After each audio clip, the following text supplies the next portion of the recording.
Posture is the cornerstone of the Qi running technique and crucial to building strong core muscles. We begin with posture because it is the single most important factor in developing good running form. Running with your posture out of alignment can create tension, fatigue, discomfort, and even pain. Good posture is a straight line that runs between your shoulder, your hip bone, and your ankle. We will call this straight line your column. When your posture is aligned properly, your body weight is supported by your bones, ligaments, and tendons because they are lined up in a vertical line. Try this exercise. Stand with your best posture and walk in place by lifting your legs. Feel how minimal your muscle usage is. Now bend slightly at the waist and do the same exercise. Can you feel the increase of work going on in your quads and lower back? The further you get away from a straight line, the more work your muscles have to do. Here's how to work towards good posture. Step 1. Align your upper body and head.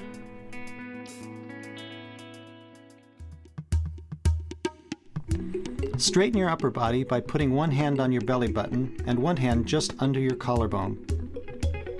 Now lift with your upper hand while pulling down with your lower hand. This motion will straighten your upper spine without throwing your shoulders back and tightening your upper back muscles. Upper body alignment opens your chest and allows you to breathe more fully and easily. Here is Aga with her thumb and middle finger positioned just under her collarbone. She is resting her chin on her pointer finger, making a tripod. This will hold your head and neck in line with your spine, ensuring that you don't tilt your head back when running. Once the upper body is in good alignment, we align the lower body. Step 2. Aligning your feet.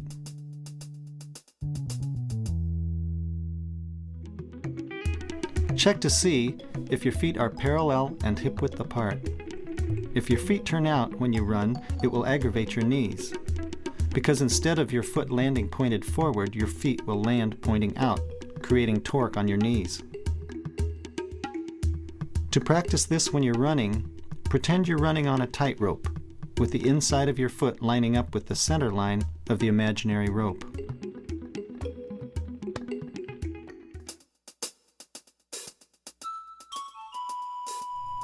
Step 3. The vertical crunch. We'll align the pelvis to ensure your core muscles are engaged so that your column stays straight while you're running. I call this the vertical crunch. With feet parallel, put one hand just below your belly button. Put the back of your hand over your sacrum, just above your tailbone. Pick up your front hand and let the back hand remain in place, which will level your pelvis and engage your core muscles. The key here is to use your lower abdominals to pick up your pubic bone to level your pelvis. Don't drop your tailbone or clench your glutes. Step 4. Connect the dots. We'll now connect the dots between your shoulders, hips, and ankles. With your upper body aligned and your feet parallel, drop your chin and look down to see if you can see your shoelaces. If you can't, your hips are too far forward. To adjust your alignment, put your fingers on your hips and move your hips back until you can see the bows of your shoelaces. Then lift your head without moving the rest of your body. At first, this may feel odd, as if you're bent at the waist. However, you are now engaging your abdominals and holding your posture straight. Once you've confirmed that your column is straight, memorize the sensation in your body. Then shake yourself out and practice it 4 or 5 times until you can move right into a straight column. Practicing this every day will build strong core muscles and improve every aspect of your life, not just your running.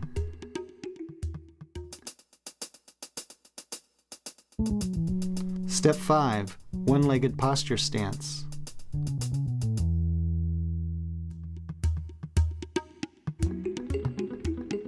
Once you feel you've got the sensation of good posture in your body, stand with your feet together together and practice the same exercise while alternately shifting your weight from one leg to the other. This will train your core muscles to hold your posture while your weight is supported by only one leg at a time. This is the one-legged posture stance.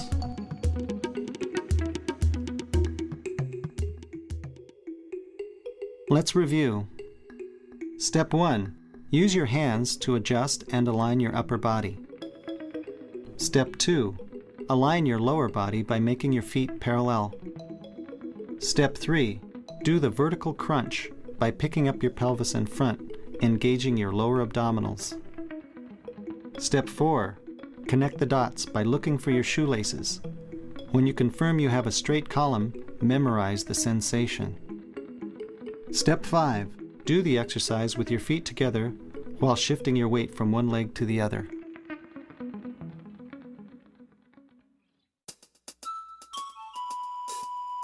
Leaning allows gravity to pull you forward. Leaning takes an immense amount of the workload off your legs and creates highly efficient running. The less you use your legs to push yourself forward, the more efficient of a runner you will be. Your lean is your gas pedal. If you want to run faster, you lean more. If you want to run slower, you lean less. With chi running, your speed has little to do with the strength of your legs. In fact, it's quite the opposite. The more you can relax your hips and legs, the easier it will be to run faster and more efficiently. The key to leaning correctly is to practice leaning from your ankles while keeping your lower legs limp. In terms of injury prevention, leaning is crucial if you want to avoid knee injuries. If you run upright, your heel will strike in front of your body, which is like putting your brakes on, creating impact on your knees.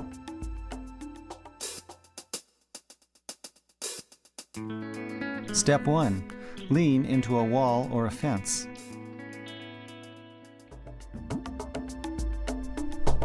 Stand with your best posture in front of a wall or a fence. Stand one shoe length away with your feet together.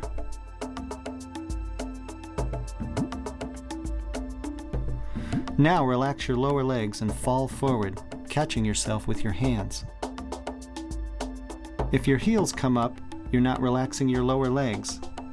Your heels should remain in contact with the ground and your lower legs should feel relaxed. There should be no increase on the pressure under the balls of your feet. Just let go of any tension in your lower legs and let your body fall forward. Maintain good straight posture at all times. Pick up your pelvis in front if you need to. This will keep you from bending at the waist. Practice this until you can consistently maintain relaxed lower legs.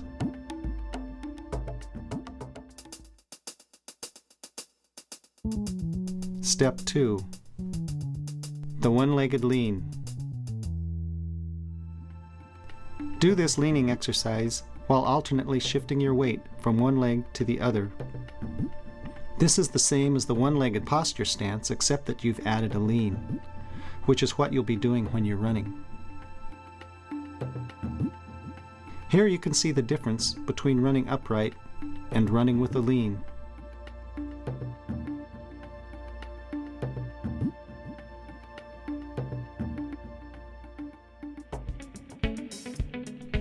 Let's review. Step 1.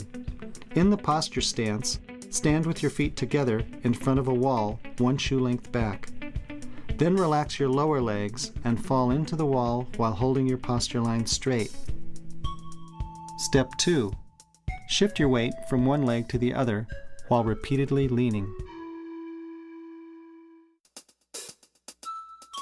In terms of energy efficiency, it takes much less energy to pick up your feet than it does to push your body forward. In chi running, you will not be pushing yourself forward with each stride. In fact, you will be simply picking up your feet to keep up with your forward fall. Feel the difference between picking up your feet and pushing off with your feet. Run in place for 5 seconds. Now pick up your feet for 5 seconds. Now run in place for 3 seconds. Now pick up your feet for 3 seconds. Which would you choose if you were asked to do one or the other for 3 hours? Here's another way to feel what lifting your heels feels like. Start by shaking out your ankles to relax them. Stand with your best posture and let yourself fall forward.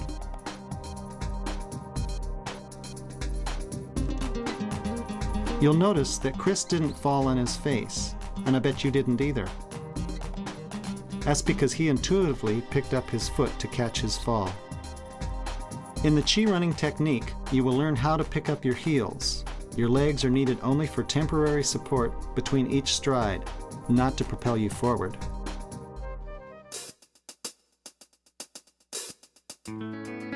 Step 1. Walking exercise. Keep your posture nice and tall and walk by picking your heel up over your opposite ankle. Now walk as you normally do. You should be able to feel the balls of your feet pressing against the ground. Now switch back to picking up your feet and feel how the ball of your foot is not pressing against the ground as much with every step. Walk this way for 20 steps, keeping your lower legs limp through every phase of your walking stride. Relax your ankles until you cannot feel the ball of your foot press against the ground. Feel how relaxed all the muscles in your lower legs are. Once more, go back to walking normally and you'll feel every muscle, ligament, and tendon in your lower legs tense up. That's a waste of energy. When you're running, your lower legs should feel the same level of relaxation as they do when you're doing this walking exercise and lifting your heels.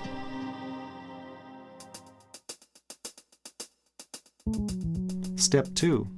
Wheels on your feet.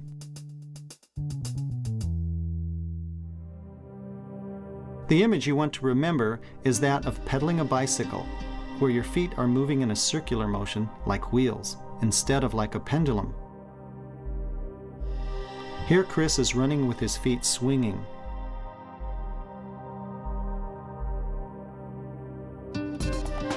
Here he is running, picking up his feet so that they move in a more circular motion, like wheels.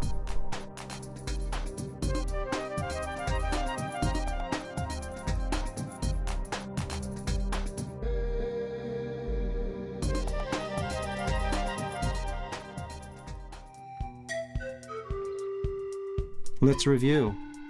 Step 1. Practice walking by picking up your heel over the opposite ankle. Step 2. Imagine your feet moving in a circular motion.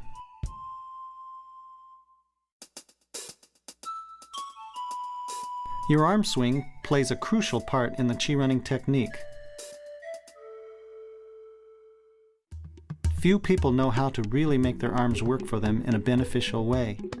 Follow these simple steps and you'll be swinging with the best of them.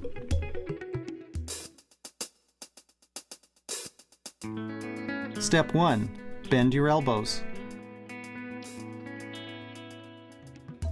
Let your arms hang at your sides and bend your elbows at a 90-degree angle. A bent arm will always swing more easily than a straight arm. Don't pump your arms or you'll be wasting your energy. Step 2. Relax your hands. Relax your hands. Hold them with your fingers softly curled inward and your thumbs on top. Pretend that you just caught a butterfly and you don't want to crush it. Your wrists should be straight and not bent backwards. If your joints are tight, it means that your muscles are working more than is necessary.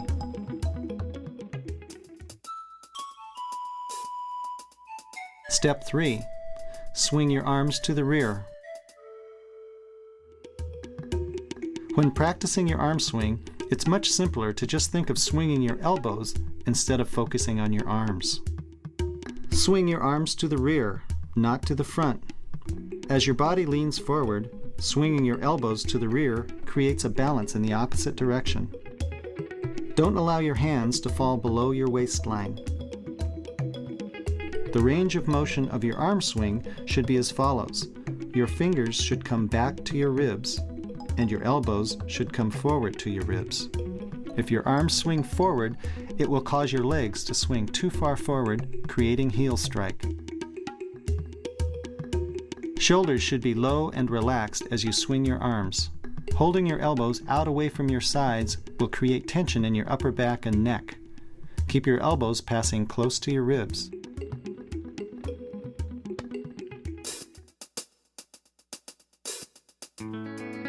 Step 4. Don't cross your center line with your hands. Don't cross your center line with your hands. Your forearm should swing slightly across your body. But notice Natasha's do not cross her center line, which would create too much side-to-side motion.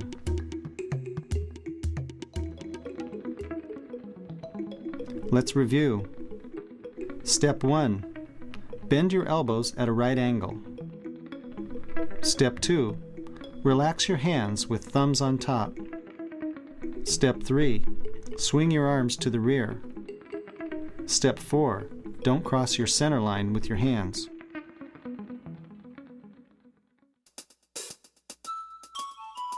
As you start your run, it is best to begin by being mindful of what you're about to do.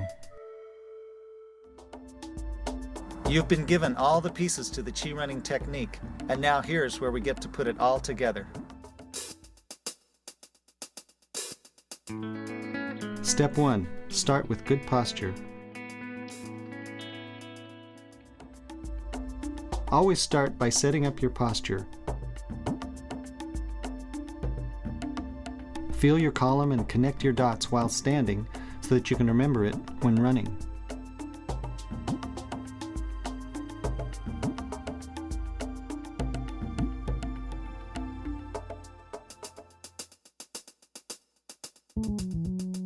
Step 2. Bend your arms.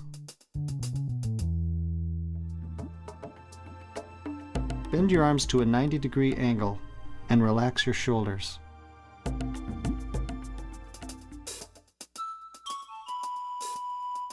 Step 3. Start running. Let yourself begin running with a very short stride length. Your arms should be swinging gently behind you. Run so slowly that your breath rate hardly increases.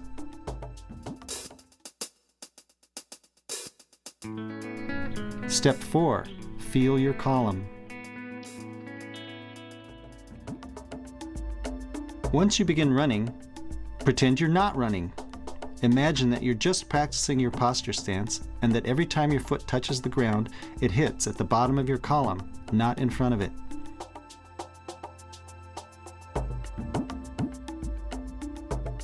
You should feel yourself hitting the ground with your midfoot, not your heel. Run this way for a few minutes and don't think about any other focuses or that you're even running. It's just you and your column. Now here's the 3-part process to engage gravity. Step 5. Connect the dots again. Every time your foot comes down at the bottom of your column, connect the dots, shoulders, hips, and ankles. Every time your feet hit the ground, you should have a one-legged posture stance. Keep a short stride length. Once comfortable holding your column, drop your attention to your feet. Keep your feet hitting where they are and allow the rest of your column to tilt forward, ahead of where your feet are hitting. Increase your tilt by only a small amount and relax into this new angle of lean. As you initiate your lean, keep your knees down and your lower legs relaxed. Bend your knees by letting your heels come up behind you. Remember, your lean is your gas pedal. If you want to run faster, lean more. If you want to run slower, lean less. Learn to feel what it's like to engage your lean. By noticing the slowdown, you'll see that you actually accelerated without using your legs to run faster. Repeat this exercise by alternately tilting forward and then letting off.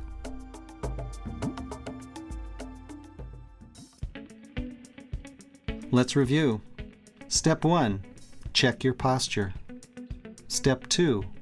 Bend your arms. Step 3. Start running. Step 4. Feel your column. Step 5. Engage gravity. Connect the dots, Drop your focus to your feet. Lean ahead of your foot strike.